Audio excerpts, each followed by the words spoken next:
काही विरोधकांना काम धंदा नाही, ते काही आरोप करतात, प्रत्येकाला उत्तर द्यायला काही मोकळं नाही. कुठलं मग तुम्हाला काय त्रास होतो? मला काही कळत नाही. राज्याचे प्रमुख त्यांना पूर्ण अधिकार असतो कुणाला नेमायचं, काय करायचं, त्याच्यामध्ये आपल्याला काय त्रास झाला? आपल्याला काही त्रास झाला का?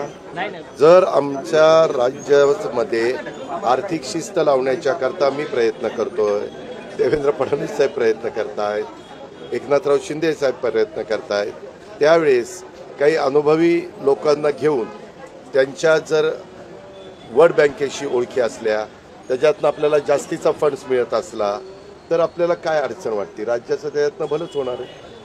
आपल्याला काय होतं, काहीतरी त्याच्यातनं वेगळा अर्थ काढला जातो. माझं स्वतःचं वैयक्तिक मत आहे की मुख्यमंत्र्यांनी योग्य निर्णय घेतला.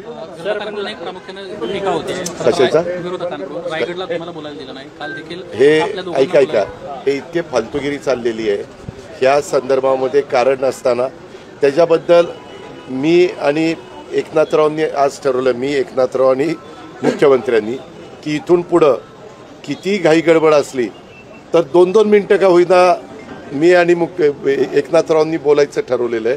त्याच्यामुळे तुम्हाला आता परत असा मुद्दा मिळणार नाही. आम्ही आमच्या वेळेचं गणित बसून त्याबद्दलचा निर्णय घेत असतो आणि त्यामध्ये परवा राज्यपाल बोलले, आपले मुख्यमंत्री महोदय बोलले आणि तो कार्यक्रम संपला. पण आता तुम्हाला आमच्या दोघांची इतकी काळजी आहे मीडियाला, आम्हालाच आश्चर्य वाटतं की एवढं आपल्याकडे लक्ष आहे.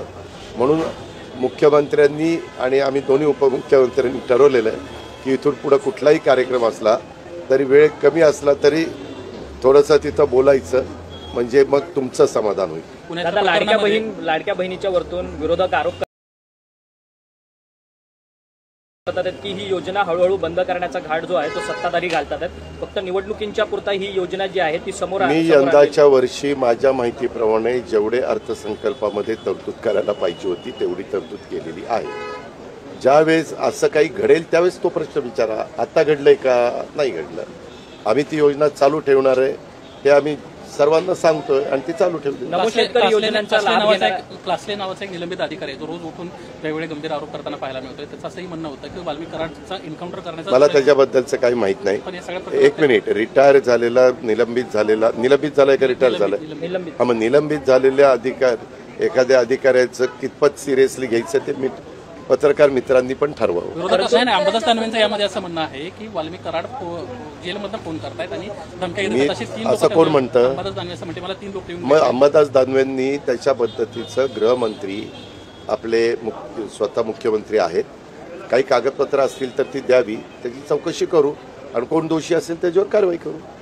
खरं तर पण नमो शेतकरी योजना जे लाभार्थी आहेत महिलांना फक्त 500 रुपये दिले जाणार, त्याच्यावरतून विरोधक मात्र आक्रमक झालेत. म्हणतात की जिथे 1,500 रुपये दिले जाणार म्हणजे त्यांना नमो शेतकरी योजनेच्या अंतर्गत त्यांना 1,000 रुपये मिळतात आणि आता लाडकी बहीण योजनेतून त्यांना फक्त 500 रुपये अशी संख्या जी आहे ती 8 लाखांमध्ये. आमचं म्हणणं आहे की त्यामध्ये कुठल्या तरी एका योजनेचा लाभ घ्यावा.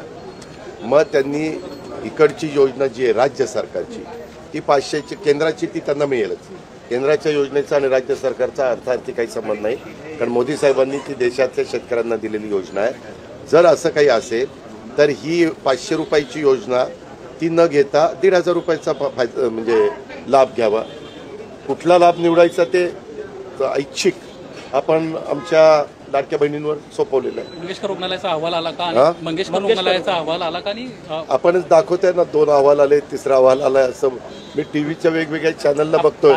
त्याच्याबद्दल नाही, मी काही माहिती घेतली नाहीये, कारण मुख्यमंत्री स्तरावर ते काम चाललेलं आहे. आणि मी एवढंच मागे सांगितलेलं, आम्ही सगळ्यांनी सांगितलेलं आहे, जे कोणी दोषी त्याच्यामध्ये असतील. आज मला असंही कळलेलं होतं की मंगेशकर परिवार पण प्रेस कॉन्फरन्स घेणार आहे. पण आज मंगळवार असतो, इतकी माझ्याकडे गर्दी होती, सगळ्यांकडेच असते.